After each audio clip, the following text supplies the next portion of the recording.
Quick Crypto, bringing you quick Casper news. We have a colossal announcement from the Casper developers that Rust is mere moments away from going live on the mainnet, which is massive news. And of course, we will be looking into this alongside some much more recent announcements, such as a lawsuit that caused a correction in Casper's price and much more. But of course, before I get into that, I just want to quickly take a moment to thank you once again for returning to the channel. The love and support recently has been so overwhelming. So please, as always, continue to spread the love by leaving a like on the video, share with your friends, and subscribe to keep up to date with the latest Casper content. So first things first, to quickly fire off some of the smaller but equally important Casper updates. Casper are currently attending the WDMS 2024, the World Digital Mining Summit, which of course is a great opportunity for Casper to form connections and continue to get their name out there, spreading their adoption. And speaking of mining, not just Casper has achieved another new all-time high in petahashes per second at 208.73, which again showcases the continuing growth and security of Casper, which will correlate in Casper's price soaring much sooner than you think, but also Ice River Miner have been working on a special project, the CS0 Pro Miner, which I have to say looks insane. And what better way to represent Casper than a Casper colored miner with the logo on it and a Casper keychain. Anyways, now moving forward, we have the colossal announcement from the Casper developers that Casper on Rust is about to go live on the mainnet very soon. It is currently in the last stages, the final step before switching to Rustlang, the final editorial phase, as we can see from Michael Sutton here.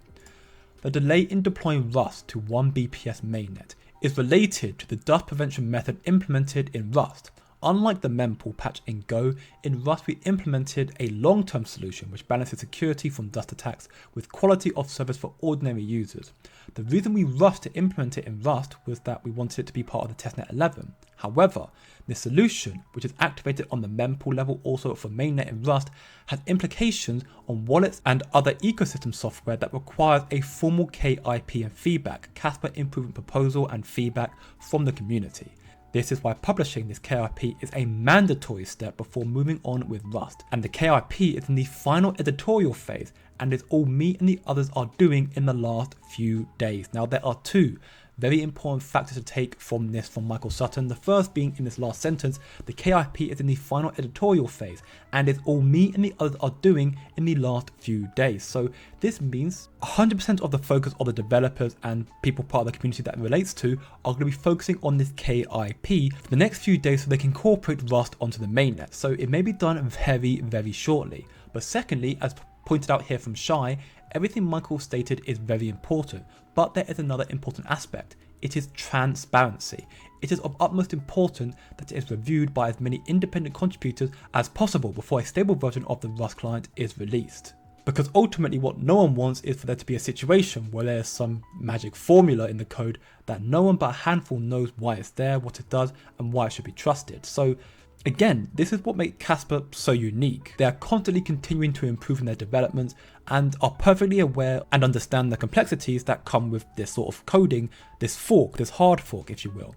And this is actually where the majority of the DaVinci Jeremy FUD came from. Hard forks are quote dangerous, but as Shy rebuted many times, as long as you provide plenty of time to test, to double, triple, quadruple check, but also for the community to adjust, it is not a problem. So with Rust to mainnet coming any day now, that could provide another major catalyst to result in a Casper breakout.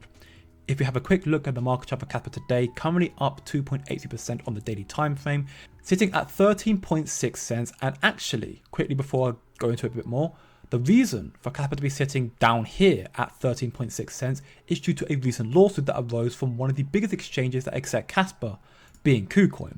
The US charged KuCoin with anti-money laundering failures 2 days ago on the 26th of March. And not just that, also two of the founders were also criminally charged with Bank Secrecy Act and unlicensed money transmission offences, each of which carries a maximum sentence of 5 years in prison. Now right now, nothing concrete has come forward, and in fact the CFTC stated that Ethereum and Litecoin are commodities in the KuCoin lawsuit. Furthermore, Dr. Martin Heisberg, Uphold's head of research, commented and cleared some of the FUD in the air, stating that the recent incident with KuCoin had zero effect on Uphold Exchange himself, which is also actually very good news. So all in all, I would say that Nothing too dire right now has happened, but this news did result in this recent Casper correction, to which Casper rebounded off the 13-cent support level in accordance to the Fib retracement graph that I drew out. But now to circle back, there are now several major catalysts that could result in an imminent Casper breakout. As I mentioned in my previous Casper videos, which I highly recommend checking out if you haven't done so already, I stated that Casper's hash rate, which is continuing to gradually increase, is now at a high enough level that Casper will likely act as it has done historically and, well, boom, to a new all-time high. Pair this news with the mining reduction being only 8 days away from now, and with the imminent implementation of Rust onto the mainnet, Casper's hash rate will only continue to increase from here, and therefore we will likely get closer once again to another imminent Casper bull run. Especially because once Rust is implemented, then there will be the gradual increase to incorporate the already completed 10 blocks per second, meaning Casper will be even superior. So ultimately, could you be any more bullish on Casper? Remember, don't be emotional, be logical.